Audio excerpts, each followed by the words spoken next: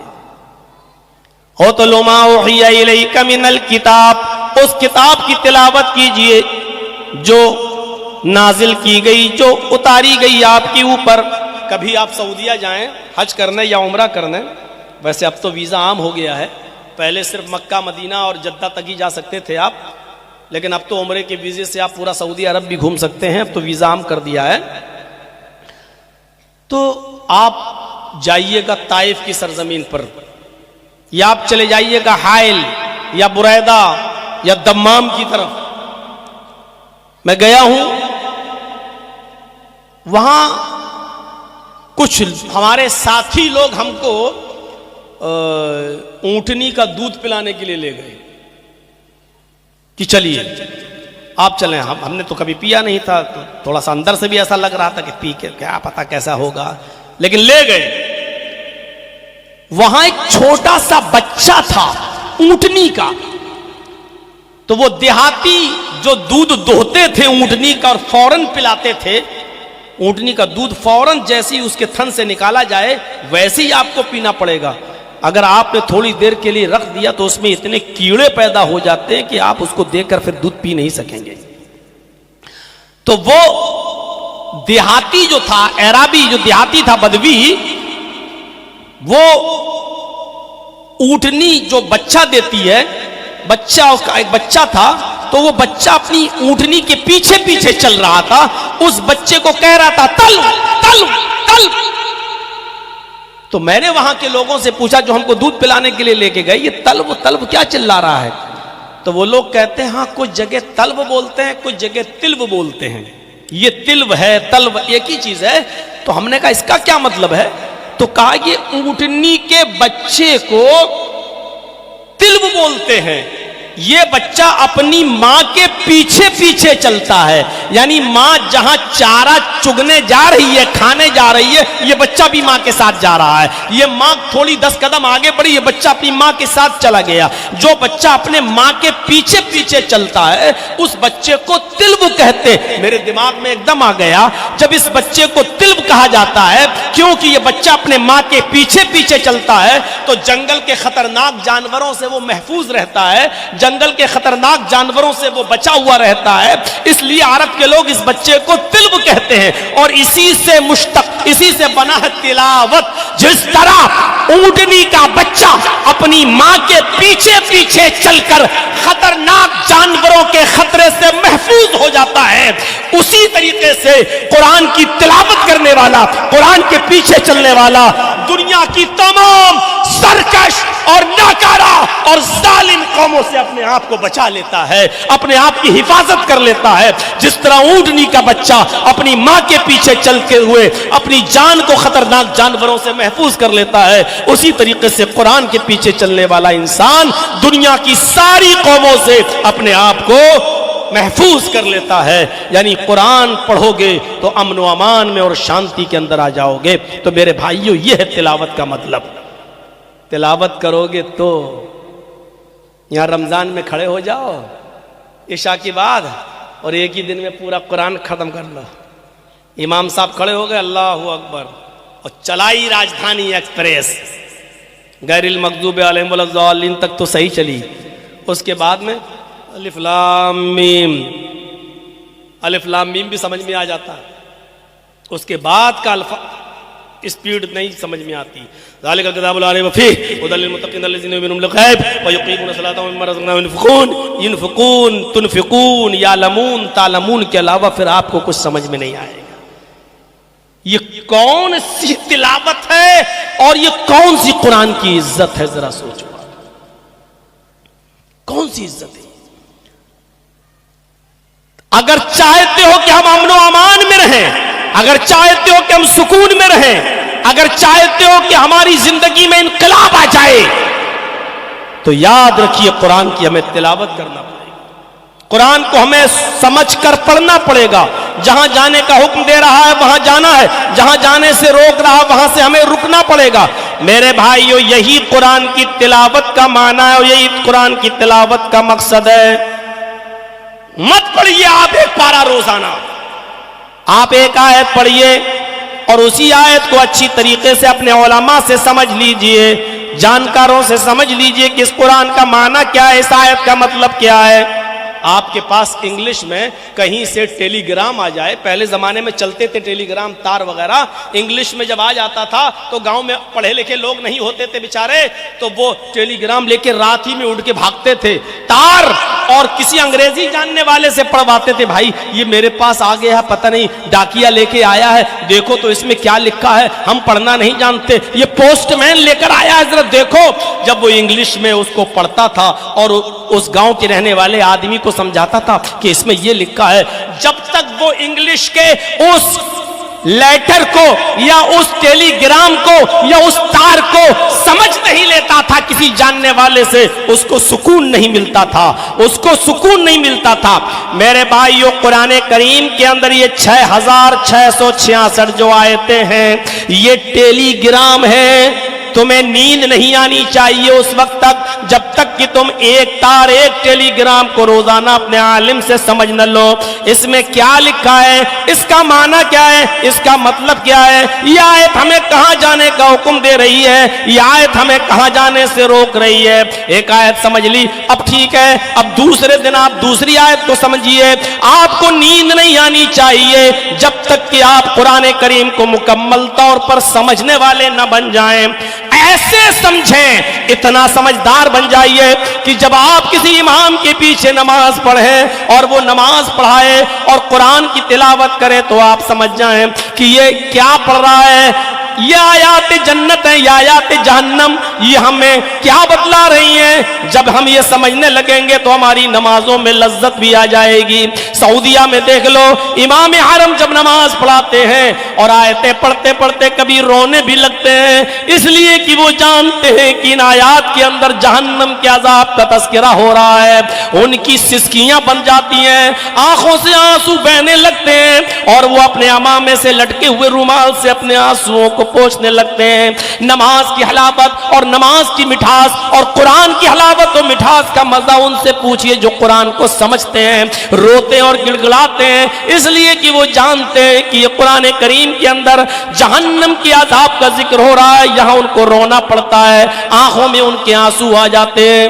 ہمارے پتہ ہی نہیں چلتا، جہنم کی آیات امام صاحب نے پڑھ دی، نہ امام رو رہا ہے نہ مقتدی رو رہے ہیں، اور ہم سمجھ رہے ہیں کہ ہم بہت بڑا تیر مار کے آ گئے ہیں، بہت بڑا کارنامہ انجام دے کر آ گئے ہیں. میرے بھائیو، قرآن کو سمجھیے اور قرآن کو پڑھیے.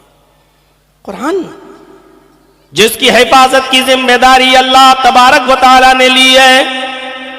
یہ جو بچے پڑھ رہے ہیں آپ کے شیر شاہی میں لڑکیوں کا الگ لڑکیوں کا الگ، جانتے ہو اللہ کے نبی صلی اللہ علیہ وسلم نے کیا فرمایا؟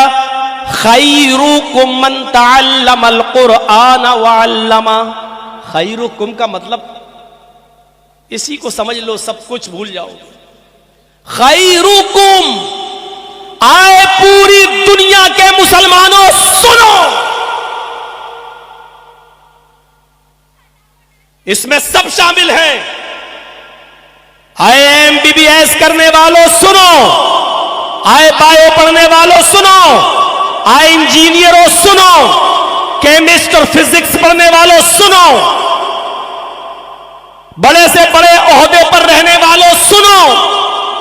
یہ تعلیم جو تم نے پڑھی ہے، کیمسٹری، فزکس، بایو، میتھ، یہ غلط نہیں ہے، یہ ناجائز نہیں ہے، یہ حرام نہیں ہے، لیکن خیرکم من تعلم القرآن وعلمہ، تم میں سب سے بہتر لوگ وہ ہیں جو قرآن کو خود سیکھتے ہیں اور دوسروں کو سکھاتے ہیں.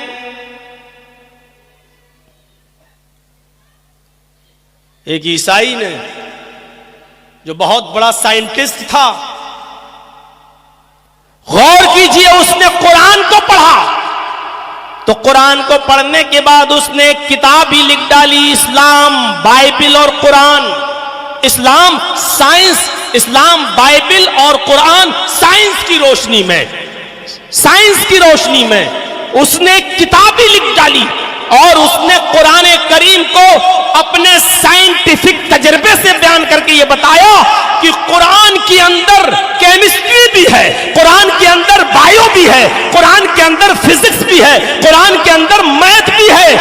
پڑھنے والا چاہیے، چونکہ وہ ایک سائنٹسٹ تھا، اس نے قرآن کریم کے آیتوں سے سائنس کھوج کے نکالی اور اس نے پوری ایک کتاب لکھ ڈالی اتنی موٹی، اور اس کا نام رکھا اسلام، قرآن، بائبل، سائنس کی روشنی میں۔ ذرا آپ غور کریں میرے بھائیوں، اس نے قرآن کو سائنس کی روشنی سے ثابت کر کے رکھ دیا۔ اندازہ لگا سکتے ہیں آپ، اذا زلزلت الارض زلزالها، جب زمین کے اندر زلزلہ آئے گا، بھوکمپ آئے گا، کیسے آئے گا؟ اس نے قرآن سے ثابت کر دیا کہ ایک دن آئے گا۔ قرآن جھوٹا نہیں ہے۔ اس نے بتایا کہ زمین کے اندر ایک لاوا سلگ رہا ہے، اور زمین، سورج کی روشنی جتنی کم ہوتی جا رہی ہے، زمین اتنا اوپر کی طرف بڑھتی جا رہی ہے۔ اس نے کہا کہ ایک دن یہ سورج ہماری زمین سے 1 میل کے فاصلے پر ہوگا۔ کیسے ہوگا؟ اذا الشمس کورت، جب سورج کو لپیٹ دیا جائے گا۔ ارے سورج کو لپیٹنے کا مطلب کیا ہے؟ سورج لپیٹا جائے گا؟ نہیں، سورج کی روشنی ختم ہوتی چلی جائے گی۔ جیسے جیسے سورج کی روشنی کم ہوتی جائے گی، زمین اپنے پرانیوں کو، اپنی مخلوق کو زندہ رکھنے کے لیے جتنی سورج کی گرمی کی ضرورت پڑے گی اتنی اوپر اڑتی چلی جائے گی۔ سورج کی گرمی جیسے جیسے کم ہوتی جائے گی، زمین آٹومیٹک اوپر کی طرف اٹھتی چلی جائے گی، اور ایک دن آئے گا کہ زمین اور سورج کے بیچ میں صرف 1 میل کا فاصلہ رہ جائے گا، 1.5 کلومیٹر کا فاصلہ رہ جائے گا۔ تکون الشمس یوم القیامت کمقدار میل۔ اس نے قرآن کی آیت سے ثابت کیا کہ ایک دن سورج کی روشنی ختم ہوگی اور زمین اور سورج کے درمیان 1 میل کا فاصلہ ہوگا۔ قرآن کے اندر سائنس ہے۔ زمین میں لاوا پھیل جائے گا، اور زمین کا وہ لاوا پھٹے گا جس سے زمین ڈگمڈول ہو جائے گی، زمین ہلے گی، اور جب زمین میں بھوکمپ آئے گا تو زمین اپنے خزانے کو نکال کر باہر پھینک دے گی۔ زمین میں جو کچھ بھی خزانہ ہے وہ باہر نکال دے گی، سونا، چاندی، ہیرے، جواہرات سب باہر پڑے ہوں گے۔ قرآن کہتا وَأَخْرَجَتِ الْأَرْضُ أَثْقَالَهَا، زمین اپنے اندر کے سامان کو، اپنے اندر کے ذخیرے کو باہر نکال دے گی۔ وَقَالَ الْإِنسَانُ مَا لَهَا، اس دن انسان کہے گا کہ زمین کو کیا ہو گیا ہے، انسان کہے گا کہ زمین کو کیا ہو گیا ہے۔ بِأَنَّ رَبَّكَ أَوْحَىٰ لَهَا، زمین کو کچھ نہیں ہوا، تیرے رب کا حکم ہے، وہ تو وہی کر رہی ہے جو اس کے رب کا حکم ہے۔ يَوْمَئِذٍ يَصْدُرُ النَّاسُ أَشْتَاتًا لِيُرَوْا أَعْمَالَهُمْ، انسانوں کے نام اعمال کھول دیے جائیں گے۔ اس دن وہ دیکھ لے گا کہ ہم نے ذرہ برابر نیکی کی ہوگی تو اس کو بھی، اور ذرہ برابر برائی کی ہوگی اس کو بھی۔ یومئذ یصدر الناس اشتاتا لیروا اعمالهم، وہ اپنے اعمال کو دیکھ لے گا۔ اس سے پہلے اللہ نے کہا یومئذ تحدث اخبارها، زمین اپنے اندر بیتے ہوئے لوگوں کے حالات بیان کرے گی، گزرے ہوئے لوگوں کے حالات بیان کرے گی۔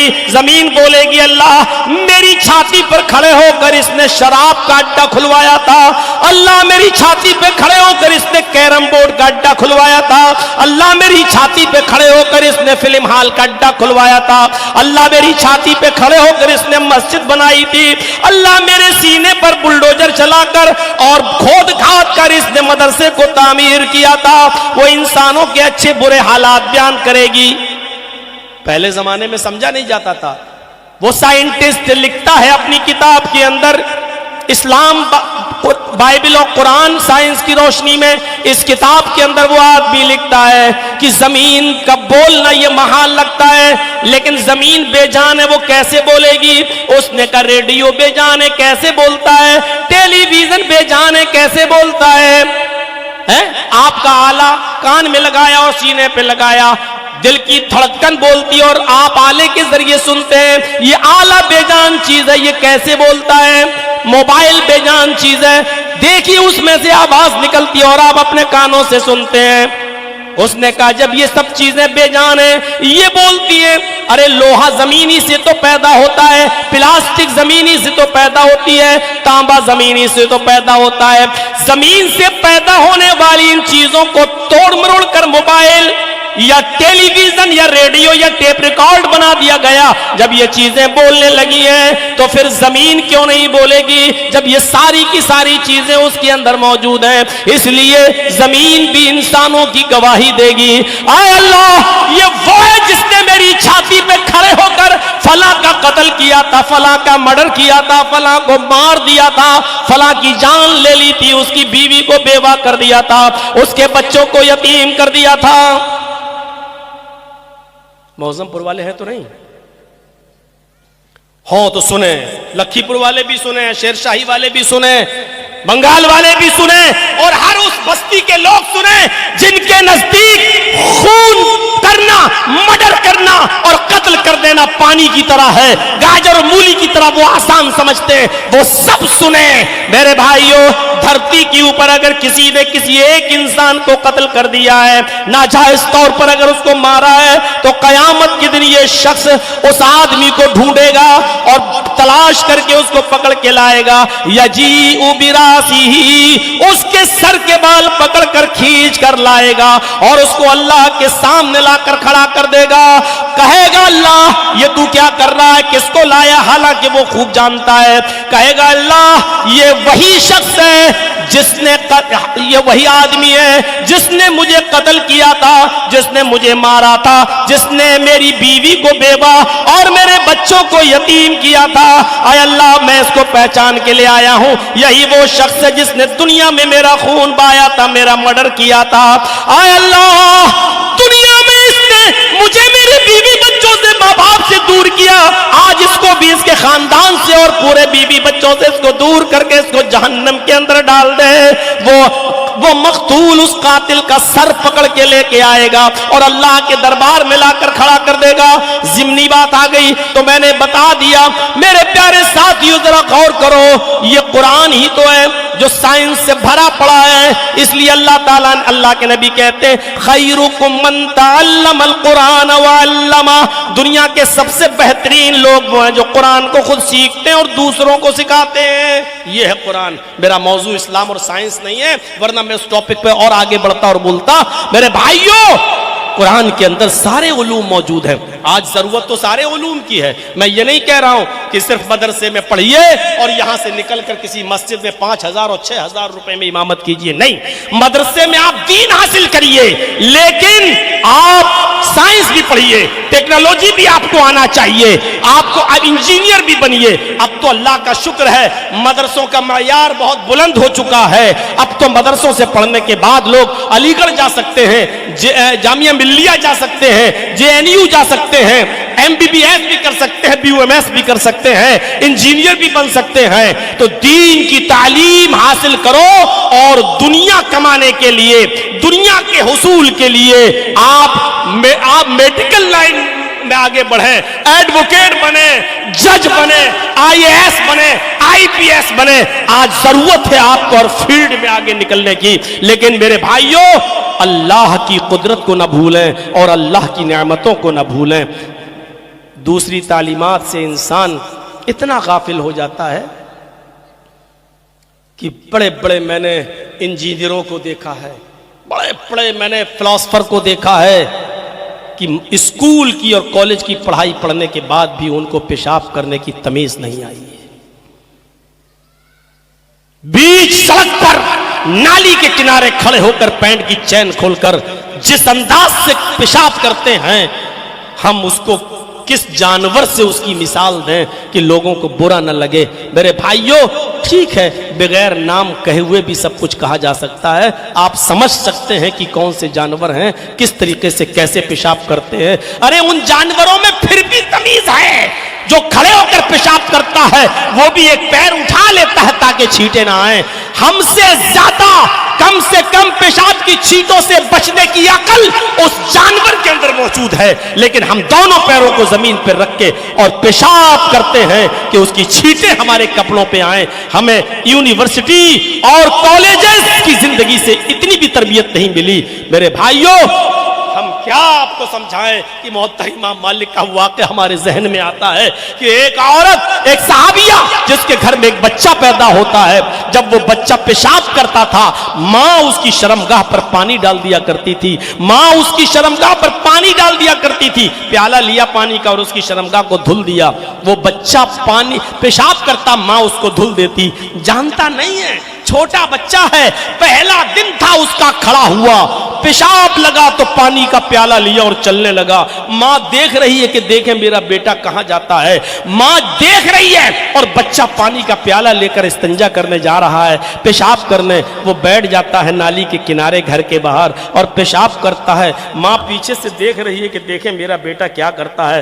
آج پہلا دن ہے، بچے نے پیشاب کیا، اس کو نہیں معلوم کہ شرمگاہ کس ہاتھ سے پکڑنا چاہیے، کس ہاتھ سے پانی ڈالنا چاہیے، کتنی بار شرمگاہ کو دبانا چاہیے، اس کو کچھ نہیں معلوم۔ بس اس نے اپنی ماں کو دیکھا تھا پانی ڈالتے ہوئے، اس نے پیشاب کیا اور پانی اپنی شرمگاہ پہ ڈال لیا۔ اتنا ڈالنا تھا، پیچھے سے ماں چیخ کر کہتی ہے فزت برب الکعبہ، کعبے کی رب کی قسم میں کامیاب ہو گئی، اللہ کی قسم میں کامیاب ہو گئی۔ میں اپنے بچے کو جو سکھانا چاہتی تھی میرے بچے نے وہ سیکھ لیا، میں اپنے بچے کو جو تربیت دینا چاہتی تھی میں نے اپنے بچے کو وہ تربیت دے دی۔ اب میں مر بھی جاؤں تو پرواہ نہیں، کیونکہ میرا بچہ اب زندگی بھر کھڑے ہو کر پیشاب نہیں کرے گا۔ یہ تربیتیں تھی پہلے زمانے کی ماؤں کی۔ آج کی ماں کیا تربیتیں دیں گی، جن کی بیٹیاں انہی کی آنکھوں کے سامنے انسٹاگرام پر اور ٹک ٹاک پر ویڈیو بناتی ہو دوپٹے اتار اتار کر۔ یہ کیا تربیتیں دیں گی اپنی اولاد کو؟ ہو سکے گا اور موقع ملے گا تو ہم ماں بہنوں کے اوپر کل بولیں گے انشاءاللہ۔ آج تو تھوڑا سا چار چیزوں کی طرف چلنا، بھی تو پہلی چیز پر ہم اٹکے ہوئے ہیں۔ میرے بھائیو، اتلو ما اوحی الیک من الکتاب، تلاوت، خیرکم من تعلم القرآن وعلمہ۔ دنیا میں سب سے بہتر لوگ وہ ہیں جو قرآن کو سیکھتے اور سکھاتے، یہ سب سے بہتر لوگ ہیں۔ عبداللہ ابن عباس چھوٹے سے تھے، چھوٹے سے حضرت عمر جب مجلس شورا بلایا کرتے تھے اور بڑے بڑے صحابہ کو جب بلاتے تھے تو یہ بچہ بھی آتا تھا حضرت عبداللہ ابن عباس۔ تو لوگوں نے کہا اے امیر المومنین ان کو کیوں بلاتے ہو، یہ بچہ یہ کیوں آتا ہے، یہ چھوٹا سا بچہ؟ تو کیا جواب دیا حضرت عمر نے؟ یہ بچہ آئے گا، اگرچہ عمر میں تم سے چھوٹا ہے، لیکن یاد رکھو قرآن کا علم اس کو سب سے زیادہ ہے۔ ہم نے اللہ کے نبی کو یہ دعا کرتے ہوئے سنا ہے کہ اللہ کے نبی نے کہا تھا کہ اے اللہ، قرآن تو نے نازل تو میرے اوپر کیا ہے، لیکن قرآن کی فقہ، قرآن کی سمجھ تو عطا فرما عبداللہ کو۔ عبداللہ آئیں گے اس لیے کہ یہ قرآن کا علم سب سے زیادہ رکھتے ہیں۔ قرآن کریم کے علم کو سب سے زیادہ رکھنے کی وجہ سے میرے پیارے ساتھیو حضرت عمر فاروق ان کو اپنی مجلس شورا میں، اپنی میٹنگ میں بلایا کرتے تھے۔ جنگ احد میں جب 70 صحابہ شہید کر دیے گئے اور جگہ کی تنگی تھی، اس لیے کہ قبر میں کئی صحابہ اتارے جانے لگے، کئی شہیدوں کو اتارا جانے لگا، تو آپ اس بات سے اندازہ لگائیں کہ 70 صحابہ کی لاش ہے۔ اللہ کے نبی صلی اللہ علیہ وسلم ان 70 صحابہ کو دیکھ رہے ہیں، لیکن اللہ کے نبی یہ نہیں کہہ رہے ایک طرف سے اٹھاؤ یا داہنی طرف سے اٹھاؤ اور قبر میں اتارو۔ اللہ کے نبی کہتے ہیں صحابیوں مجھے یہ بتاؤ ان 70 لوگوں میں سب سے زیادہ قرآن کس کو یاد تھا، سب سے زیادہ قرآن کا ماہر کون تھا، سب سے اچھا قرآن کون پڑھا کرتا تھا؟ اشارہ ہوتا کہ فلاں صحابی یہ سب سے اچھا قرآن پڑھتے تھے، ان کو قرآن کا سب سے اچھا علم تھا، ان کو اٹھایا جاتا اور سب سے پہلے قبر میں ان کو اتارا جاتا۔ اس کے بعد اب 69 لاشیں رہ گئیں۔ اب آپ کہتے ہیں ان میں بتاؤ کہ سب سے زیادہ قرآن کس کو یاد تھا؟ پھر جس کی طرف اشارہ ہوتا اس کو اٹھایا جاتا اور اس کو قبر میں اتارا جاتا۔ یعنی جنگ احد میں 70 صحابہ کو ایسے ہی دفن نہیں کر دیا گیا، جس کو سب سے زیادہ قرآن یاد تھا اس کو سب سے پہلے قبر میں اتارا گیا۔ ایک ایک قبر میں 2 2 3 3 4 4 صحابیوں کو دفن کیا گیا۔ میرے بھائیوں آپ اندازہ لگائیے قرآن کے مقام و مرتبے کو ذرا سمجھنے کی کوشش کیجئے۔ اس لیے فرمایا یہ قرآن طوطے کی طرح رٹنے والی چیز نہیں ہے کہ ایک طرف سے پڑھو اور ختم کر دو، نہیں نہیں، یہ راجدھانی ایکسپریس نہیں ہے، اس کو سمجھ سمجھ کر پڑھیے اور جو لکھا ہے اس کے اوپر عمل کریے۔ چلیے ایک چیز ختم، اب آئیے دوسری چیز کی طرف۔ اللہ تعالیٰ کہتا ہے وَاتْلُ مَا أُوحِيَ إِلَيْكَ مِنَ الْكِتَابِ، شارٹ کر دیا، ابھی اور بھی بہت سی چیزیں تھیں لیکن آگے آئیے، تلاوت کیجئے اس کتاب کی جو آپ کی طرف اتاری گئی، یعنی پیچھے پیچھے چلیے۔ دوسری چیز وَأَقِمِ الصَّلَاةَ، نماز قائم کیجئے، پڑھیے نہیں۔ پڑھنا تو یہ بھی ہو گیا کہ صبح جرجی صاحب اٹھے، آج خالی ہیں، کوئی ٹائم کام نہیں ہے میرا، چلیے اللہ اکبر، فجر ہو گئی، چلیے ظہر بھی پڑھ لیتے ہیں، اللہ اکبر، ظہر بھی پڑھ لی، عصر بھی پڑھ لی، مغرب بھی پڑھ لی، عشاء بھی پڑھ لی۔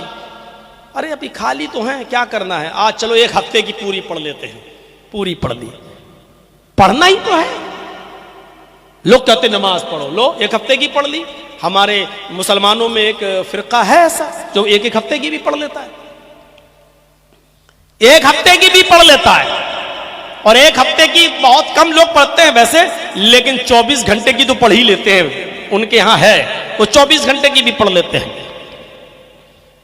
یہ پڑھنا نہیں ہے، نماز کو قائم کرنا ہے، قائم۔ اور نماز کا قیام کیا ہے معلوم؟ نماز کو اس کے اول وقت میں، نماز کے ٹائم پر آپ کو نماز پڑھنا ہے۔ ان الصلاۃ کانت علی المؤمنین کتابا موقوتا، یہ نماز مومنوں پر، مسلمانوں پر اپنے وقت موعود پر فرض کی گئی ہے، اپنے وقت پر فرض ہے۔ صرف سفر میں آپ کو اجازت ہے کہ 2 نمازیں ایک کر سکتے ہو، ہیں؟ ظہر کے ساتھ عصر ملا سکتے ہو، مغرب کے ساتھ عشاء ملا سکتے ہو، بس۔ 2 نمازوں کو ایک کرنے کا مطلب یہ بھی نہیں کہ فجر اور ظہر ملا لو، فجر اور ظہر نہیں ملا سکتے ہو، اور 2 نمازوں کو ایک کرنے کا مطلب یہ بھی نہیں کہ عصر اور مغرب ملا لو، عصر اور مغرب بھی نہیں ملا سکتے ہو۔ 2 نمازوں کو ایک کرنے کا مطلب سفر میں یہ بھی نہیں کہ عشاء اور فجر ایک ساتھ پڑھ لو اور رات میں جلسہ سن کے جاؤ، 2 بجے 1 بجے جب ختم ہو اور بستر پہ سو جاؤ، فجر کی نماز تو آپ نے عشاء میں پڑھ ہی لی تھی اس لیے اب سوتے رہو، اب صبح 10 بجے اٹھو، یہ بھی اس کا مطلب نہیں ہے۔ آپ کو فجر کی نماز اپنے وقت پہ پڑھنا ہی پڑے گی، آپ کو عصر کی نماز اپنے وقت پہ پڑھنا ہی ہے، عصر اور مغرب ایک ساتھ نہیں ملا سکتے ہیں۔ آپ صرف سفر میں 2 نمازیں ایک ساتھ ملا سکتے ہیں، ظہر اور عصر کو ایک ساتھ، مغرب اور عشاء کو ایک ساتھ۔ عشاء اور فجر نہیں مل سکتی، فجر اور عشاء نہیں مل سکتی، عشاء مغرب اور عشاء تو مل سکتی ہے لیکن عشاء اور فجر نہیں ملا سکتے ہو، اور فجر اور ظہر نہیں ملا سکتے ہو۔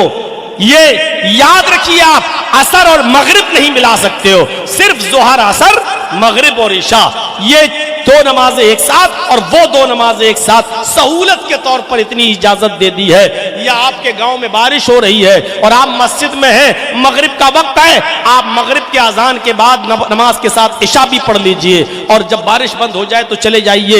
اجازت ہے کہ بارش کے موقع پر آپ مغرب کے ساتھ عشاء پڑھ لیں یا ظہر کے ساتھ عصر بھی پڑھ لیں، بارش کے دنوں میں اتنی اجازت دی ہے شریعت نے۔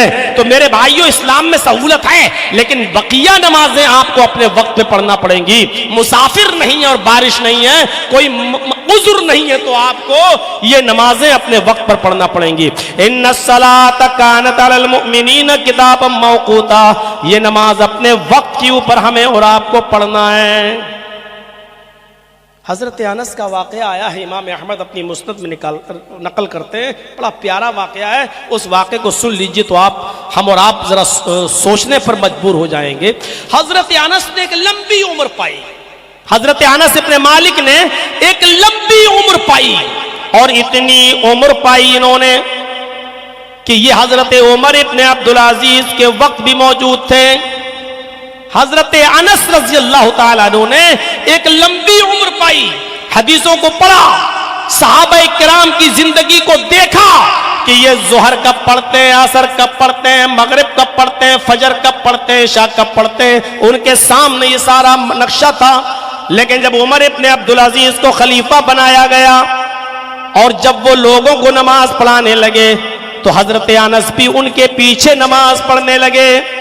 لیکن کبھی کبھی ایسا ہوتا تھا کہ حضرت انس مسجد میں پہلے پہنچ جایا کرتے تھے، اور حضرت انس جب مسجد میں پہلے پہنچ جایا کرتے تھے تو اپنی نماز پڑھ کر نکل جاتے تھے اور چلے جایا کرتے تھے۔ حضرت عمر ابن عبدالعزیز بعد میں آتے تھے اور لوگوں کو نماز پڑھاتے تھے۔ نہیں معلوم کہ کس نے پڑھی کس نے نہیں پڑھی۔ کچھ لوگوں نے شکایت کی، امیر المومنین اے عمر ابن عبدالعزیز، انس کا معاملہ تو بڑھتا جا رہا ہے۔ کہا کیا معاملہ ہے؟ کہا انس کبھی تو آپ کے پیچھے نماز پڑھ لیتے ہیں اور کبھی آپ سے پہلے نماز پڑھ کے چلے جاتے ہیں، عجیب معاملہ ہے۔ ایسا بھی نہیں کہ وہ ہمیشہ پہلے پڑھتے ہوں، کبھی پہلے پڑھ لیتے ہیں اور کبھی وہ آپ کے ساتھ جماعت کے ساتھ نماز پڑھتے ہیں۔ میری سمجھ میں نہیں آ رہا، جب آپ امیر المومنین ہیں تو آپ کے پیچھے نماز کیوں نہیں پڑھتے، پہلے پڑھ کے کیوں نکل جاتے ہیں؟ یہ ایک نیا فتنہ کھڑا کرنا چاہتے ہیں انس۔ حضرت عمر ابن عبدالعزیز نے کہا میں نے تمہاری بات سن لی، ٹھیک ہے اب ان سے بھی پوچھ لیتا ہوں، دیکھیں کیا مجبوری ہے، یعنی ایک طرفہ بات نہیں سننی چاہیے۔ ایک صاحب مولانا جرجیس نے آپ کے بارے میں یہ کہا، اچھا وہ ہوتا کون کہنے والا، آستین نے سمیٹ لی، ایک طرفہ بات نہیں سننی چاہیے، جب تک دونوں طرف سے باتیں نہ سن لو ڈیسائیڈ نہیں کرنا چاہیے۔ میرے بھائیوں، حضرت عمر ابن عبدالعزیز نے کہا ٹھیک ہے شکایت والو، میں نے تمہاری شکایت سن لی، اب ان کو بھی بلاتا ہوں، دیکھیں وہ کیا کہتے ہیں، ان کی بھی کیا صفائی ہے۔ بلایا گیا، حضرت انس کو مسجد میں بلایا جاتا ہے۔ عصر کی نماز کے بعد عمر ابن عبدالعزیز نے سوال کیا، اے انس مجھے شکایت ملی ہے کہ تم اس مسجد میں نماز پڑھنے تو آتے ہو، لیکن کبھی کبھی تو تم میرے پیچھے نماز پڑھتے ہو اور کبھی کبھی تم مجھ سے پہلے بھی نماز پڑھ کے نکل جاتے ہو، آخر اس کی وجہ کیا ہے؟ تم میرے پیچھے نماز نہیں پڑھتے ہو اور پہلے پڑھ کے نکل جاتے ہو، لیکن یہ بھی سچ ہے کہ تم میرے پیچھے بھی نماز پڑھتے ہو، کبھی کبھی تم میرے پیچھے پڑھتے ہو اور کبھی کبھی تم پہلے پڑھ کے نکل جاتے ہو۔ حضرت انس جواب دیتے امیر المومنین اے عمر ابن عبدالعزیز، اے خلیفہ صاحب، بالکل صحیح سنا ہے آپ نے، میں جھوٹ نہیں بول سکتا ہوں، میں نے کبھی آپ کے پیچھے بھی نماز پڑھ لیتا ہوں اور کبھی پہلے آ کر نماز پڑھ کر چلا جاتا ہوں، آپ کا انتظار نہیں کرتا، جماعت کا انتظار نہیں کرتا، آپ نے جو کچھ بھی سنا ہے بالکل صحیح سنا ہے، آپ کے شکایت کرنے والے میری آپ کے سامنے جو شکایت کیے ہیں وہ بالکل صحیح شکایت کیے ہیں۔ عمر ابن عبدالعزیز نے کہا کیوں یہ فتنہ پھیلا رہے ہو؟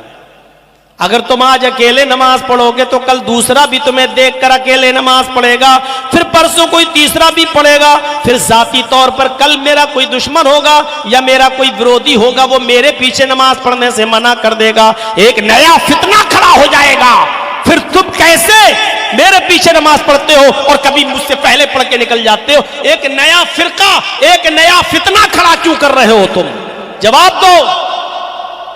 یہاں جو جواب دیا حضرت انس نے، سنو شیر شاہی والوں سنو، اطراف کے لوگوں سنو، آس پاس کے لوگوں سنو، اور یوٹیوب کے ذریعے کل انشاءاللہ پوری دنیا میں یہ آواز پہنچ جائے گی۔ میرے بھائیوں یاد رکھو، اس موقع پر حضرت انس نے جو جواب دیا وہ جواب یہ تھا، اے خلیفۃ المومنین، اے خلیفۃ المسلمین، اے امیر المومنین، میں نے کوئی فتنہ کھڑا نہیں کیا، میں نے کسی کو نہیں کہا کہ تم بھی ایسا کرو، میں نے کسی دوسرے آدمی کو ابھارا بھی نہیں ہے۔ فرمایا ٹھیک ہے نہیں ابھارا، لیکن تمہیں دیکھ کر دوسرا تو ایسا کر سکتا ہے۔ فرمایا اگر کر سکتا ہے تو اس میں کیا کروں؟ فرمایا تم پہلے جواب دو کہ تم کبھی کبھی اکیلے پڑھ کے پہلے کیوں نکل جاتے ہو؟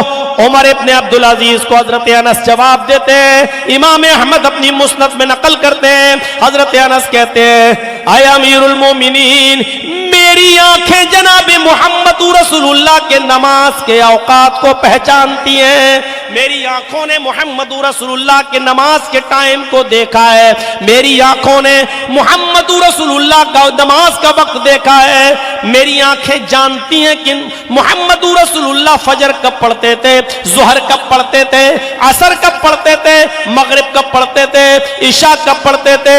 میری آنکھیں محمد رسول اللہ کی نماز کے اوقات کو پہچانتی ہیں، نماز کے ٹائم ٹیبل کو اچھی طریقے سے جانتی ہیں، اگرچہ گھڑیوں کا زمانہ نہیں تھا لیکن میری آنکھیں ٹائم ٹیبل کو اچھی طریقے سے پہچانتی ہے۔ جب آپ فجر کی نماز محمد رسول اللہ صلی اللہ علیہ وسلم کے ٹائم کے مطابق پڑھاتے ہیں، اول وقت پہ پڑھاتے ہیں تو میں آپ کے پیچھے پڑھ لیتا ہوں، اور جب دیکھتے ہیں کہ آپ اول وقت پہ نہیں آئے تو میں آپ سے پہلے اول وقت پہ نماز پڑھ کے نکل جاتا ہوں۔ یہی حال میرا ظہر کا ہے، جب آپ کو دیکھتا ہوں کہ آپ اول وقت پہ نہیں آئے تو میں اول وقت پہ ظہر پڑھ کے نکل جاتا ہوں۔ میں عصر کی نماز پڑھنے آتا ہوں، آپ اول وقت پہ پڑھاتے ہیں تو میں آپ کے پیچھے پڑھ لیتا ہوں، اور جب آپ لیٹ ہو جاتے ہیں تو میں اکیلے عصر پڑھ کے نکل جاتا ہوں۔ یہی حال عشاء کا بھی ہے، یہی حال مغرب کا بھی ہے۔ امیر المومنین میری آنکھیں محمد رسول اللہ کے نماز کے ٹائم ٹیبل کو پہچانتی ہے، اور میں نہیں چاہتا کہ نبی اکرم کا ٹائم ٹیبل مجھ سے مس ہو اور اس کو میں چھوڑوں، اس لیے میں نبی کے ٹائم کو نکال نہیں سکتا، بھلے ہی آپ کا ٹائم نکل جائے، اس لیے کہ میں ایمان جناب محمد رسول اللہ صلی اللہ علیہ وسلم کے اوپر لایا۔ امیر المومنین آپ ہر نماز اول وقت پہ پڑھانا شروع کر دیجئے، میں آپ کے پیچھے ایک بھی نماز ترک نہیں کروں گا، اور ساری نمازیں میں آپ کے پیچھے پڑھوں گا۔ اس سے پتہ چلتا ہے میرے بھائیوں کہ اول وقت نماز پڑھنے کی اہمیت کیا ہے۔ دکان پہ ہم بیٹھے ہیں، اذان کی آواز آ رہی ہے، رک جائیے، کسٹمر کو نپٹا دیں۔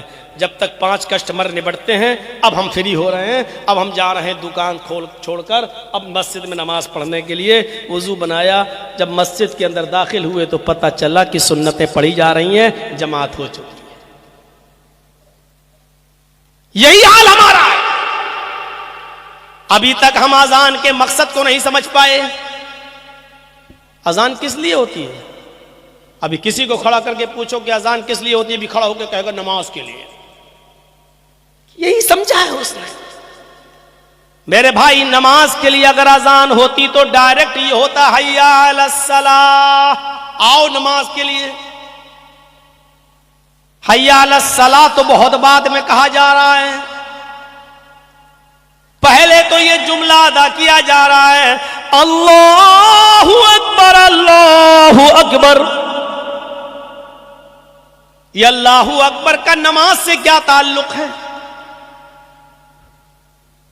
کوئی ہے سوچے گا؟ یہ اللہ اکبر کا نماز سے کیا کنیکشن ہے؟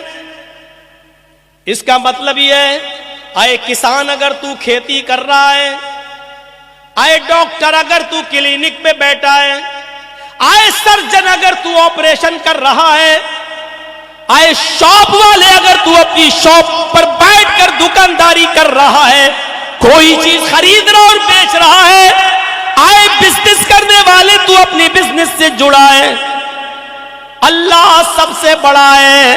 اللہ اکبر اللہ اکبر۔ اللہ تیرے کھیت سے بڑا ہے، اللہ تیری دکان سے بڑا ہے، اللہ تیرے ہاسپٹل سے بڑا ہے، اللہ تیری کلینک سے بڑا ہے، اللہ تیری دکان سے بڑا ہے، اللہ تیرے کسٹمر سے بڑا ہے۔ اگر تو اللہ کو بڑا مانتا ہے سب کو اسی حال میں چھوڑ دے اور مسجد کی طرف چلا جا۔ اگر تو اللہ کو سب سے بڑا مانتا ہے تو ابھی جا۔ جس نے اپنے کسٹمر کو نپٹایا، جس نے اپنے مریضوں کو نپٹایا، جس نے اپنے کھیت کا کام پورا کرنے کے بعد نماز پڑھنے آیا اور پھر وہ مسجد میں آیا، اب اس نے نماز پڑھی تو جماعت نکل گئی، اس کا مطلب یہ ہے کہ اس نے اپنے کھیت کو بڑا جانا، اس نے اپنے ہاسپٹل کو بڑا مانا، اس نے اپنی دکان کو بڑا جانا، اس نے اپنے بزنس کو اور اپنے کاروبار کو بڑا جانا، اس نے اللہ کو بڑا ہی نہیں جانا۔ میرے پیارے ساتھیو، یہ ہے اللہ اکبر اللہ اکبر کا مطلب اب غور کرو، کل سے اللہ کو بڑا ماننا ہے، سب کچھ اسی حال میں چھوڑنا ہے اور سیدھے مسجد کی طرف جانا ہے۔ ہاں صرف دو چیزیں چھوڑی دو چیزوں کا خیال رکھا جا سکتا ہے، اور وہ بھی کیا؟ اگر آپ کو اسی موقع پر قضاء حاجت کی ضرورت ہے، پیشاب یا پائخانے کی ضرورت ہے، تو اذان ہونے کے بعد بھی پہلے آپ اس سے فارغ ہوں گے، پہلے آپ لیٹرین کے لیے جائیں گے، پہلے آپ پیشاب کرنے کے لیے جائیں گے۔ وہاں جانے کے بعد آپ کو دقت ہو گئی، لیٹرین کرنے میں 10-15 منٹ لگ گئے، آپ کو قبض کی شکایت ہے، دیر سے آپ فارغ ہوئے، وضو بناتے بناتے جماعت چلی گئی، تو اب تمہارے اوپر کوئی گناہ نہیں ہے، اس لیے کہ یہ حکم اللہ کے نبی نے ایکسٹرا الگ سے دیا ہے کہ تم قضاء حاجت سے پہلے فارغ ہو جاؤ اور اس کے بعد میں تم نماز پڑھنے جاؤ۔ جماعت ملتی ہے تو پڑھ لو، چھوٹتی ہے تو بعد میں ادا کر لو، اب آپ کو کوئی گناہ نہیں پڑے گا۔ دوسری چیز یہ ہے کہ آپ کی بیوی نے، آپ کی بیٹی نے، آپ کی بہن نے آپ کے سامنے کھانا رکھ دیا ہے، اور جیسی کھانا آپ کے سامنے آیا، آپ نے چاول، بھات، دال، سبزی، روٹی جیسی دسترخوان پہ لگی ہے، اور ایسی آواز آتی ہے اللہ اکبر اللہ اکبر، تو اب آپ کھانا چھوڑ کر مت جاؤ، اس وقت تم کھانا کھا لو، پیٹ بھر کر کھانا کھاؤ۔ اگر کھانا کھاتے ہوئے جماعت چھوٹ جائے تو کوئی نقصان نہیں ہے، تمہیں گناہ نہیں پڑے گا، چونکہ کھانا حاضر ہو چکا ہے۔ ان دو چیزوں کے علاوہ تیسری کوئی چیز ایسی نہیں ہے میرے بھائیوں کی جس کے لیے نماز کو ترک کیا جائے، جس کے لیے جماعت کو ترک کیا جائے، جس کے لیے نماز چھوڑی جائے۔ کھیلو کیرم بورڈ، خریدو لوٹری کے ٹکٹ، کیا فرق پڑتا ہے؟ جب روح نکلے گی تب پتا چلے گا۔ فَلَوْلَا إِذَا بَلَغَتِ الْحُلْقُومَ، ملک الموت روح کو کھینچے گا،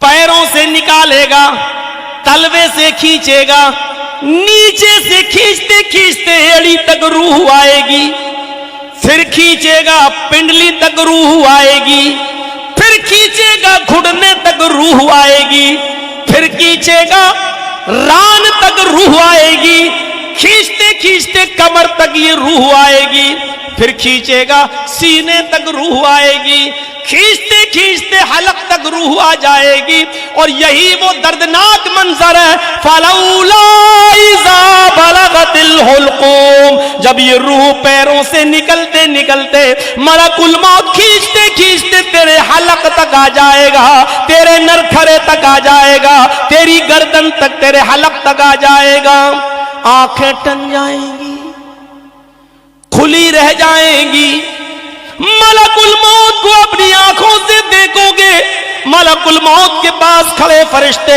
عذاب کے یا رحمت کے اپنے سامنے دیکھو گے، وَأَنْتُمْ حِينَئِذٍ تَنْظُرُونَ، اس روح کو نکلتے ہوئے تم اپنی آنکھوں سے دیکھ رہے ہوگے۔ یہ روح جب نکلتی ہے تو بندہ اپنے آنکھوں سے دیکھ لیتا ہے، ملک الموت کو دیکھ لیتا ہے، اور یہ بھی دیکھ لیتا ہے کہ اس کے پاس کون سا فرشتہ کھڑا ہے، میری روح کو اچھے فرشتے، رحمت کے فرشتے لے جائیں گے یا عذاب کے فرشتے لے جائیں گے۔ وہ دیکھ لیتا ہے کہ جنت کا خوشبودار لباس لے کر آئے ہیں یا جہنم کا بدبودار ٹاٹ لے کر آئے ہیں، وہ دیکھ لیتا ہے۔ میں نے زندگی میں صرف ایک ہی موت دیکھی ہے قریب سے، اور وہ بھی اپنے فادر کی، اپنے ابو کی، ہاسپٹل کے موقع پر، آخری وقت میں وہیں تھا، وائی پائپ پر تھے، سانس چل رہی تھی، آنکھیں بالکل وہی منظر کھینچ رہی تھی جو قرآن نے بیان کیا ہے۔ ایک عالم کے لیے اس وقت قرآن کو سمجھنا بڑا آسان ہوتا ہے، ایک جاہل آدمی کیا جانے آنکھیں ٹن رہی تو کیوں، وہ تو جانے کھل گئی، نہیں کھلتی کیوں ہے، ایسے دیکھتا کیوں ہے، آنکھیں ایسے کیوں ہوتی ہیں، پھٹی کی پھٹی کیسے رہ جاتی ہیں، اس لیے کہ وہ روح کو نکلتے ہوئے اپنی آنکھوں سے دیکھتا ہے۔ یہ منظر سب کے ساتھ ہونا ہے، راستہ ہی یہی ہے، گزرنا ہی یہیں سے ہے، دو راستے ہیں ہی نہیں، ہمیں جانا ہی اسی راستے سے ہے۔ یہ الگ بات ہے کوئی 2 دن پہلے گزر جاتا ہے، کوئی 2 دن بعد میں گزر جاتا ہے۔ دیکھیے کیا امید تھی، علی پور میں جلسہ تھا، آگے آگے رہتے تھے آپ ہی کے شیر شاہی مدرسے کے ذمہ دار عبد القادر صاحب، مولانا صاحب میرے گھر چلیے، ہمارے بچے بھی آپ سے ملنا چاہتے ہیں، زبردستی بیچارے ہاتھ پکڑ کے اپنے گھر لے گئے، چائے پلائے۔ دوسرے دن جب جلسہ ختم ہوا، اپنے ہاتھ سے بیچاروں نے نذرانہ دیا، تحفہ دیا، پکڑایا، ہنستے ہیں، کھلکھلاتے ہیں، دعا کیجئے گا مولانا شیر شاہی میں بھی رہوں گا انشاءاللہ، آپ انشاءاللہ ہم آپ کو لے کے چلیں گے۔ شیر شاہی کی جلسے کی بات انہوں نے وہاں ہم سے کہی ہے مصطفیٰ صاحب کے گھر پر بیٹھ کر کہ ہم آپ کو لے کے چلیں گے، کوئی تکلیف نہیں ہوگی، ہمارے ساتھ چلیے گا۔ امید تھی کہ علی پور کے جلسے کے بعد شیر شاہی کا جلسہ وہ نہیں دیکھ پائیں گے، چلے گئے اس دنیا سے۔ اللہ رب العالمین ان کی قبر کو نور سے بھر دے، اللہ ان کو غریق رحمت فرمائے، اللہ ان کی بخشش فرمائے۔ اللہم اغفر لہ وارحمہ وعافہ واعف عنہ واکرم نزلہ ووسع مدخلہ واغسلہ بالماء والثلج والبرد۔ میرے پیارے ساتھیو، دعائیں کرنا چاہیے اس بزرگ کے لیے۔ میں بتانا یہ چاہتا ہوں کہ کون جانتا ہے کیا لکھا، تو وَأَقِمِ الصَّلَاةَ، نماز قائم کیجیے، قیام کرنا ہے، اپنے وقت پر پڑھنا ہے۔ نماز اذان ہوتے ہی آپ کو مسجد کی تیاری کرنا ہے، اب آپ کو کیرم بورڈ نہیں کھیلنا ہے، اب آپ کو India Pakistan, India Australia, India Bangladesh کا میچ نہیں دیکھنا ہے، سب 2 اوور رہ گئے اس کو دیکھ لیں۔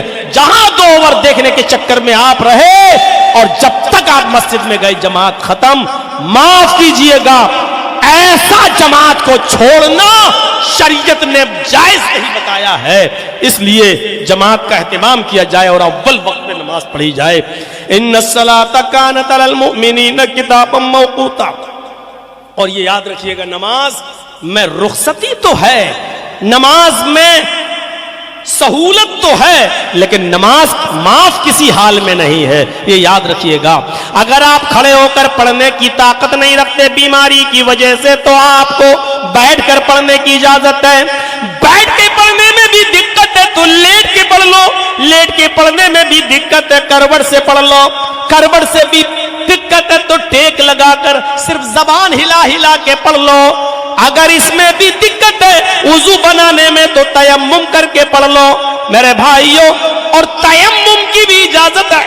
اگر نہیں کر پا رہے ہو، مٹی سے بھی نقصان ہے، تو دل میں ہی وضو کی نیت کر لو، لیکن نماز اس حال میں بھی پڑھنا ہے۔ پیشاب کی تھیلی لٹکی ہوئی ہے، پیشاب آپ کو ہو رہا ہے، استنجا نہیں کر پا رہے ہیں، آپ کے نلی پڑی ہوئی ہے، اس حال میں بھی آپ کو نماز پڑھنا ہے، اس لیے کہ یہ آپ کی عذر ہے، یہ آپ کی مجبوری ہے۔ نماز کی حالت میں بھی اگر پیشاب نکل رہا ہے اس تھیلی میں تب بھی کوئی فرق نہیں پڑے گا، لیکن نماز تمہیں اس حال میں بھی پڑھنا ہے۔ بیٹھ کے پڑھو، ٹیک لگا کے پڑھو۔ اور نوجوانوں ذرا سوچو، پیشاب کی نلی لگی ہے پھر بھی پڑھنا ہے، آپریشن ہو چکا ہے، ڈاکٹر نے لیٹرین کا راستہ بدل دیا ہے، کینسر ہو گیا ہے، لیٹرین کا راستہ بدل دیا ہے، یہاں تھیلی لٹکی ہوئی ہے، نماز کا ٹائم ہے، آپ ہوش و حواس میں ہو تب بھی نماز پڑھنا ہے۔ نماز کسی بھی حال میں معاف نہیں ہے۔ حضرت عمر کا پیٹ پھٹ چکا ہے، کھنجر لگا ہے، دودھ پیتے پیٹ سے نکل جاتا، شہد کھاتے پیٹ سے نکل جاتا، پانی پیتے پیٹ سے نکل جاتا۔ کسی نے کہا آپ کی فجر کی نماز ابھی ادا نہیں ہوئی، اسی وقت پانی منگایا، وضو کیا اور کھڑے ہو کے نماز پڑھی اور فرمایا لوگوں اگر کسی کا پیٹ پھٹ جائے، کھانا پیٹ سے نکلنے لگے، پانی پیٹ سے نکلنے لگے، دودھ بھی پیٹ سے نکلنے لگے، دوا کھا رہا ہے منہ سے پیٹ سے نکلنے لگے، لیکن ہوش ہے، اگر حواس ہے، عقل کام کر رہی ہے تو اس حال میں بھی اس کو نماز پڑھنا پڑے گی۔ اگر اس نے ہوش اور حواس کی حالت میں نماز چھوڑ دی تو لا حظ فی الاسلام لمن ترک الصلاۃ، اس آدمی کا اسلام کے اندر کوئی حصہ نہیں جو اس حال میں نماز چھوڑ دے۔ اس حال میں نماز معاف نہیں، پیٹ پھٹ جائے نماز معاف نہیں، پیٹ پھٹ جائے تو نماز کی رخصت نہیں، پیٹ پھٹ جائے تب بھی نماز پڑھنا ہے۔ تو ہٹے کھٹے تندرستی کی حالت میں نماز کیسے چھوڑی جا سکتی ہے؟ نماز قائم کرنا ہے، پڑھنا ہے۔ ان الصلاۃ تنہی عن الفحشاء والمنکر، نماز تیسری چیز، نماز انسان کو بے شرمی و بے حیائی سے، کھلی ہوئی اور چھپی ہوئی برائیوں سے روکتی ہے۔ اس پر زیادہ تبصرہ نہیں کروں گا، صرف اتنا کروں گا کہ کسی آدمی کو اگر یہ معلوم کرنا ہے کہ ہماری نمازیں قبول ہو رہی یا نہیں ہو رہی ہیں، ویسے تو اللہ ہی بہتر جانتا ہے کس کی عبادت قبول کس کی نہیں، لیکن کچھ چیزیں ہوتی ہیں جو بندوں کو بتائی گئی ہیں۔ بتایا گیا ہے کیا ہے نمازیو، اپنی نماز پر غور کرو، تم نماز پڑھتے ہو برائیوں سے بچ رہے ہو یا نہیں؟ تمہاری نمازیں قبول ہو رہی یا نہیں، اس کا پتہ کیسے لگایا جا سکتا ہے؟ اس کا پتہ ایسے لگایا جا سکتا ہے اگر کوئی نماز پڑھنے کے بعد تقویٰ اختیار کرتا ہے، نماز پڑھنے کے بعد پرہیزگاری اس کے اندر آتی ہے، نماز پڑھنے کے بعد حلال و حرام کا خیال رکھتا ہے، نماز پڑھنے کے بعد سود اور بیاج سے بچا ہوا ہے، نماز پڑھنے کے بعد کسی کا حق نہیں مار رہا ہے، نماز پڑھنے کے بعد امانت داری اس کے اندر آئی ہوئی ہے اور وہ بالکل گناہوں سے بچا ہوا ہے، تو وہ سمجھ لے کہ اللہ کے ہاں ہماری نماز انشاءاللہ قبول ہو رہی ہوگی۔ اور اگر نماز بھی پڑھ رہا ہے، سود بھی کھا رہا ہے، نماز بھی پڑھ رہا ہے، چوری بھی کر رہا ہے، نماز بھی پڑھ رہا ہے، لاٹری کا ٹکٹ بھی خرید رہا ہے، نماز بھی پڑھ رہا ہے، میکینک کی دکان پر بیٹھ کر ڈپلیکیٹ پارٹس کو ڈال کر اور اوریجنل پارٹس کا پیسہ لے رہا ہے، نماز بھی پڑھ رہا ہے، لوگوں کو دھوکہ بھی دے رہا ہے، نماز بھی پڑھ رہا ہے اور دودھ میں پانی ملا کر بھی بیچ رہا ہے، نماز بھی پڑھ رہا ہے، اصلی مال کے ساتھ ڈپلیکیٹ مال کی ملاوٹ کر کے بھی بیچ رہا ہے، نماز بھی پڑھ رہا ہے، اپنی بیٹی اور بہن کا حق بھی مار کے کھا رہا ہے، نماز بھی پڑھ رہا ہے، اپنے بیٹوں کو وراثت میں حق دے کر اپنی بیٹیوں کی شادی کرا کے بیٹیوں کو وراثت سے محروم کر رہا ہے، نماز بھی پڑھ رہا اور یہ سارے کام کر رہا ہے، تو سمجھ لو کہ اس کی نماز اللہ کی بارگاہ میں قبول نہیں ہو رہی ہے، کیونکہ نماز تو انسان کو بے شرمی، بے حیائی، کھلی اور چھپی ہوئی برائیوں سے روکتی ہے۔ یہ انسان غور کرے، ہر نمازی غور کرے کہ نماز پڑھنے کے بعد اس کے اندر کتنا تقویٰ پیدا ہوا۔ ایک صحابی ایمان لائے، بڑے غریب، بہت ہی غریب، اور اسلام لائے۔ اسلام لانے کے بعد اللہ کے رسول سے ہاتھ ملایا، اشہد ان لا الہ الا اللہ واشہد ان محمدا عبدہ ورسولہ۔ کہا اللہ کے نبی اب کیا کروں؟ آپ نے کہا جاؤ نماز پڑھو۔ اب وہ 5 وقت کا نمازی بن گیا۔ جیسے ہی اس نے نماز پڑھنا شروع کی، اس کی اونٹوں کی ریوڑ ہو گئی، بکریوں کی لائن لگ گئی، اس کی کھیتی باڑی بڑھ گئی، اس کے پاس دولت اناپ شناپ آنے لگی، پیسہ ہی پیسہ۔ وہ اللہ کے نبی کے پاس آیا اور کہنے لگا اللہ کے نبی غضب ہو گیا۔ کہا کیا ہوا؟ کہ جب سے میں نے نمازیں پڑھنا شروع کی یہ چیزیں میرے پاس آنے لگیں۔ اے اللہ کے رسول، اونٹوں کی لائن لگ گئی، بکریوں کا ریوڑ تیار ہو گیا، کھیتی باڑی ہمارے پاس ہو گئی، ہمارے پاس دولت کا انبار لگ گیا۔ اے اللہ کے رسول مجھے یہ سب نہیں چاہیے۔ آپ نے کہا ہے، اور ہم یہ پوچھتے ہیں مولانا صاحب اتنی نمازیں پڑھتے پھر بھی اللہ برکت نہیں دے رہا ہے۔ سوچ دیکھیے وہ کیا کہہ رہے ہیں کہ اللہ کے رسول یہ سب نہیں چاہیے۔ آپ نے کہا کیوں؟ کہا اللہ کے نبی میں یہ سوچ رہا ہوں کہیں ہماری عبادتوں کا بدلہ اسی دنیا میں تو اللہ مجھے نہیں دے رہا ہے، ایسا تو نہیں کہ آخرت میں مجھے اس کے ثواب سے محروم کر دے، آخرت میں کہیں مجھ سے جنت چھین لے اور جہنم میں داخل کر دے۔ اے اللہ کے نبی اللہ سے دعا کیجئے اس دنیا میں مجھے یہ سب نہیں چاہیے، مجھے اپنی عبادتوں کا انعام قیامت کے دن چاہیے، جنت کی شکل میں چاہیے۔ غور کیجئے میرے بھائیوں، ان کی سوچ کیا تھی اور ہماری سوچ کیا ہے؟ ہماری سوچیں بدل گئیں اور ان کی سوچیں کیا تھی؟ تو ان الصلاۃ تنہی عن الفحشاء والمنکر، نماز انسان کو بے شرمی و بے حیائی سے روک دیتی ہے۔ اور چوتھی چیز کی طرف آ جائیے، وَلَا ذِكْرُ اللَّهِ اکبر، اللہ کا ذکر بہت بڑی چیز ہے۔ میرے بھائیوں اٹھتے بیٹھتے چلتے پھرتے آپ اپنی زبان سے کچھ نہ کچھ پڑھتے رہیے، اللہ کا ذکر کرتے رہیے۔ اپنی زبان کو خالی مت رکھیے. کیا کرتے ہو؟ اس کی برائی، اس کی برائی. اس سے بہتر ہے کہ سبحان اللہ پڑھ لو، اس سے بہتر ہے کہ الحمدللہ پڑھ لو. زمین و آسمان بھر دیتا ہے یہ سبحان اللہ الحمدللہ. آپ کو معلوم ہے لا الہ الا اللہ کتنا بڑا ورد ہے؟ اللہ کے نبی فرماتے ہیں کہ لا الہ الا اللہ کو ترازو کے ایک پلڑے پہ رکھ دیا جائے اور پوری دنیا کو، زمین و آسمان کو دوسرے پلڑے پہ رکھ دیا جائے اور ترازو اٹھائی جائے تو لا الہ الا اللہ کا پلڑا جھک جائے گا اور زمین و آسمان کا پلڑا اٹھ جائے گا. غور کرو کتنی بڑی، کتنی وزنی، کتنی بھاری عبادت ہے یہ لا الہ الا اللہ. ہم معمولی جملہ سمجھتے ہیں لا الہ الا اللہ، لا الہ الا اللہ. ارے یہی تو وہ جملہ ہے جو انسان کو نہ پڑھنے پر جہنمی بنا دیتا ہے، اور یہی تو وہ جملہ ہے جو پڑھنے پر انسان کو جنتی بنا دیتا ہے. غور کرو 70 سال اور 80 سال تک گناہ کرنے والے لوگوں نے، گناہ کرنے والوں نے 80 سال کی عمر میں پڑھا لا الہ الا اللہ. اللہ کے نبی نے کہا اللہ نے اس کو جہنم کی آگ سے بچا لیا. 80 سال گناہ کرنے کے بعد اس نے کلمہ پڑھا لا الہ الا اللہ. اللہ کے نبی نے حضرت حذیفہ کے آپ نے اسود کے بارے میں سنا، یہودی تھا، یہودی نبی پر ایمان لایا. آپ نے کہا کیا کروں؟ اسود نے کہا کیا کروں؟ آپ نے کہا بینا نماز کا وقت ہے کہ میں تجھے یہ کہوں نماز پڑھو؟ ابھی تو نماز کا وقت بھی نہیں ہے، تو ابھی اسلام لایا ہے.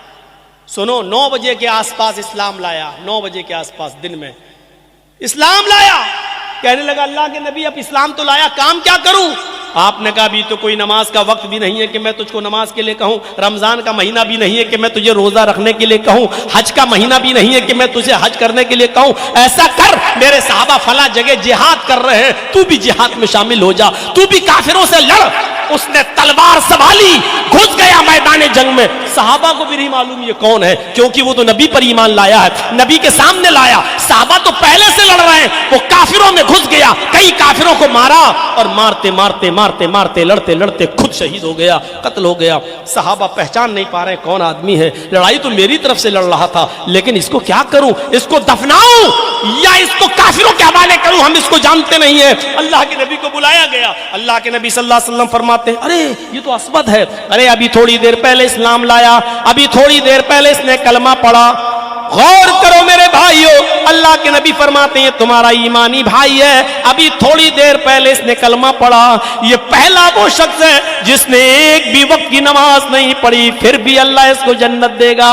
اس نے ایک بھی وقت کی نماز نہیں پڑھی پھر بھی یہ جنت کے اندر جائے گا، اس لیے کہ اس نے مرنے سے پہلے لا الہ الا اللہ پڑھ لیا تھا.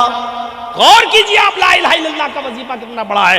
ہاں ابو طالب کے پاس بیٹھے، طالب کے پاس بیٹھے، سب سے زیادہ مدد ابو طالب نے کی تھی اللہ کے نبی کی، اور اللہ کے رسول ان سے کہہ رہے ہیں، یہ سب بیٹھے ہیں، ابو جہل یہ ابو لہب سب بیٹھے ہوئے ہیں، اور اللہ کے رسول اپنے چچا سے کان میں کہتے ہیں اے چچا جان پوری زندگی آپ نے میری مدد کی، یہ آپ کا آخری وقت ہے، میں چاہتا ہوں کہ آپ جہنم کے عذاب سے بچ جائیں. پوری زندگی نبی کی سیوا کی ہے. تو کہا کہ میں کیا کروں؟ اپنا کان بڑھا دیا اللہ کے رسول نے اور چچا سے کہا ہے ابو طالب اے میرے چچا سب کے سامنے مت پڑھیے، آپ کی بے عزتی ہو رہی ہے نا، آپ ان لوگوں کے ڈر رہے ہیں کہ یہ لوگ کیا کہیں گے، آپ صرف میرے کان میں کہہ دیجئے قل فی اذنی لا الہ الا اللہ. اے میرے چچا صرف میرے کان میں چپکے سے کہہ دیجئے اشہد ان لا الہ الا اللہ، کان میں کہہ دیجئے.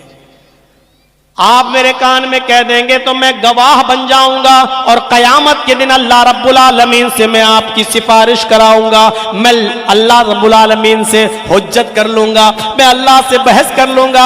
آپ میرے کان میں کہہ دیجئے اور قیامت کے دن شفاعت کی ذمہ داری میری کہ میں اللہ تعالیٰ سے آپ کو بخشوا لوں گا انشاءاللہ. اللہ نے چاہا تو میں آپ کو جنت میں پہنچوا دوں گا. ابو طالب نے آخری وقت میں بھی کہا بھتیجے میرا دل نہیں ہوتا ہے کہ آخری وقت میں اپنے باپ دادا کا دین چھوڑ دوں. لوگ کہیں گے کہ دیکھو آخری وقت میں ڈر گیا، جہنم کے ڈر سے اس نے کلمہ پڑھ لیا، اپنے بھتیجے کی بات مان لی، میں آخری وقت میں بھی اپنے باپ دادا کے دین پہ ہی مرنا چاہتا ہوں، اور ابو طالب اسی جہالت پر مرے، اسی حالت کفر میں مرے۔ میرے بھائیوں غور کرو، پوری زندگی نبی کی خدمت کی لیکن کلمہ نہیں پڑھا، کہاں گئے؟ جہنم میں۔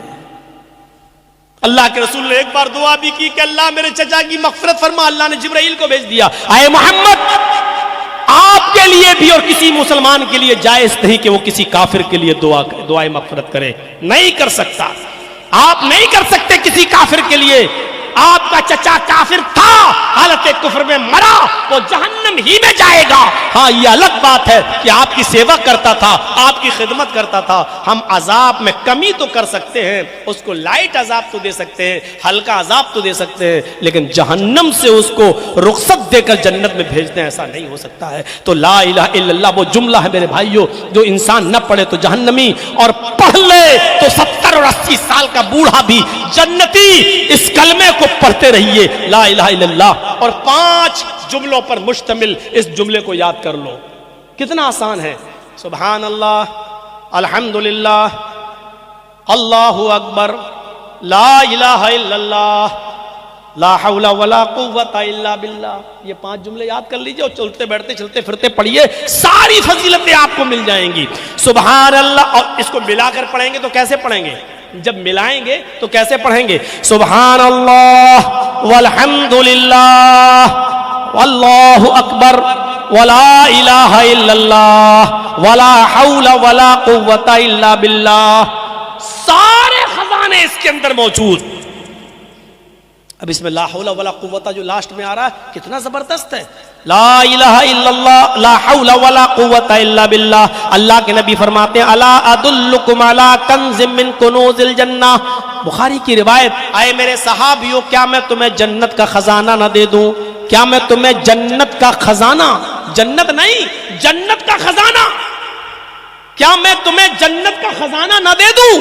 صحابہ نے کہا بلا، کیوں نہیں اللہ کے نبی دیجئے، کیا ہے؟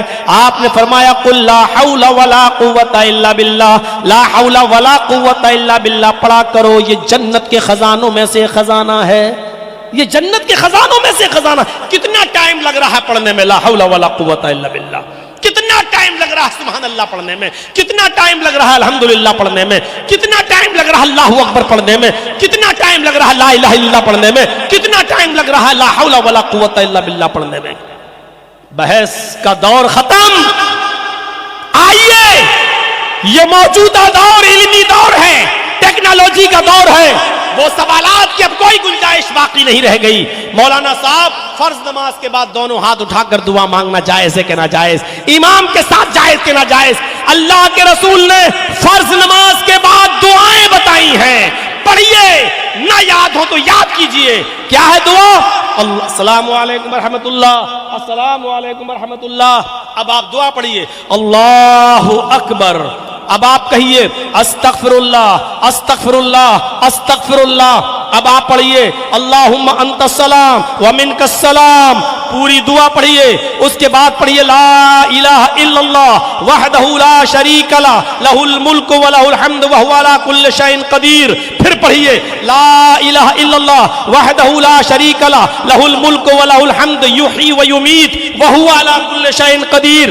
پھر پڑھیے لا الہ الا اللہ وحدہ لا شریک لہ لہ الملک ولہ الحمد وہو علی کل شیء قدیر۔ اللہم لا مانع لما اعطیت ولا معطی لما منعت ولا ينفع ذا الجد منک الجد۔ اس کے بعد پھر دعا پڑھیے لا الہ الا اللہ وحدہ لا شریک لہ لہ الملک ولہ الحمد وہو علی کل شیء قدیر، لا حول ولا قوت الا باللہ، لا الہ الا اللہ ولا نعبد الا ایہ، لہ النعمۃ ولہ الفضل ولہ الثناء الحسن، لا الہ الا اللہ مخلصین لہ الدین ولو کرہ الکافرون۔ اس کے بعد پڑھیے اللہم اعنی علی ذکرک و شکرک و حسن عبادتک۔ اس کے بعد پڑھیے اللہ لا الہ الا هو الحی القیوم لا تأخذہ سنۃ ولا نوم، پوری آیت الکرسی۔ اس کے بعد پڑھیے قل هو اللہ احد اللہ الصمد لم یلد، پوری سورہ اخلاص۔ اس کے بعد پڑھیے قل اعوذ برب الفلق۔ اس کے بعد پڑھیے قل اعوذ برب الناس، پوری سورت۔ اللہ کے نبی فرماتے ہیں جس نے فرض نماز کے بعد اسی جگہ پر بیٹھ کر یہ دعائیں پڑھی اللہ کے فرشتے زمین و آسمان بھر کر جتنے بھی فرشتے ہیں وہ اس آدمی کے لیے دعائیں کرتے رہتے ہیں جس نے یہ دعا پڑھی ہے. اس وقت تک دعا کرتے رہتے ہیں اس آدمی کے لیے جب تک کہ نماز کا دوسرا وقت نہ آ جائے. یعنی ظہر کے بعد یہ دعائیں پڑھ رہا ہے تو عصر تک وہ فرشتے اس کے لیے دعا کرتے ہیں. عصر کے بعد یہ دعا پڑھ رہا ہے تو مغرب تک وہ فرشتے. کتنے فرشتے زمین و آسمان بھر کے کوئی گنتی بتا سکتا ہے؟ ہزاروں نہیں، لاکھوں نہیں، کروڑوں، اربوں، کھربوں فرشتے اس ایک آدمی کے لیے دعا کرتے ہیں جو یہ دعائیں پڑھ رہا ہے. ان دعاؤں کو یاد کریے. لڑائی کب تک لڑتے رہیں گے؟ کب تک جنگ کریں گے؟ کب تک فرض نماز کے بعد ہاتھ اٹھا کر اس مسئلے کو زیر بحث بنائے رہیں گے؟ میرے بھائیو، جو دعائیں نبی اکرم سے ثابت ہے اس کو پڑھیے اور یاد کریے. یہ وظیفے بتائے ہیں. اللہ کے نبی نے فرمایا من قرأ آیت الکرسی بعد صلاۃ المکتوبہ لم یمنعہ الا الموت. جو آدم من دخول الجنہ لم یمنعہ من دخول الجنہ الا الموت. اللہ کے نبی فرماتے جس نے فرض نماز کے بعد، ہر فرض نماز کے بعد آیت الکرسی پڑھ لی، ایک بار آیت الکرسی پڑھی، ایسے شخص کو جنت میں جانے سے صرف موت روک رہی ہے. لم یمنعہ من دخول الجنہ الا الموت. اس کو جنت میں جانے سے صرف موت روک رہی ہے. ان دعاؤں کو یاد کرو، ان وظیفوں کو یاد کرو تو ولا ذکر اللہ اکبر. اللہ کا ذکر بہت بڑی چیز ہے. اللہ کے ان اذکار کو یاد کرو. اٹھتے بیٹھتے چلتے پھرتے جاگتے سوتے آپ پڑھیے. بستر پہ لیٹنے جائیں تو پڑھیے اے سبحان اللہ الحمدللہ اللہ اکبر 33 بار سبحان اللہ پڑھیے، 33 بار الحمدللہ پڑھیے، 33 بار اللہ اکبر پڑھیے اور آخر میں لا الہ الا اللہ وحدہ لا شریک لہ لہ الملک و لہ الحمد وہو علی کل شیء قدیر پڑھیے. حضرت فاطمہ آئی کہ اللہ کے رسول چکی چلاتے چلاتے ہاتھوں میں چھالے پڑ گئے، مشکیزہ پانی کا اٹھا اٹھا کر کمر میں درد ہو گیا. جو خادم، جو غلام جنگ سے آئے ہیں آپ کے پاس، ان میں سے ایک خادم مجھے دے دو، ایک غلام مجھے دے دو، میرے گھر کا کام کرتا رہے گا. اللہ کے نبی نے فرمایا فاطمہ کیا میں تمہیں اس سے بھی بہتری چیز نہ دے دوں جو تمہاری تھکان کو مٹا دے؟ فرمایا کیا؟ فرمایا فاطمہ جب بستر پہ جایا کرو تو 33 بار سبحان اللہ، 33 بار الحمدللہ اور 34 بار اللہ اکبر پڑھ لیا کرو. یہ تمہارے لیے غلام سے زیادہ بہتر ہوگا. ان وظیفوں کو کون پڑھے گا؟ میرے بھائیوں، اپنے بچوں کو بھی تربیت دیجیے. آپ بھی ان وظیفوں کو پڑھیے. یہ میری 4 چیزوں کی وضاحت پر مختصر سی تقریر، انشاءاللہ تفصیلی تقریر کل آپ کے سامنے ہوگی. 11:15 بج چکے ہیں. ہم اللہ سے دعا کرتے ہیں کہ الہ العالمین ہمیں قرآن کی تلاوت کرنے کی توفیق عطا فرمائے.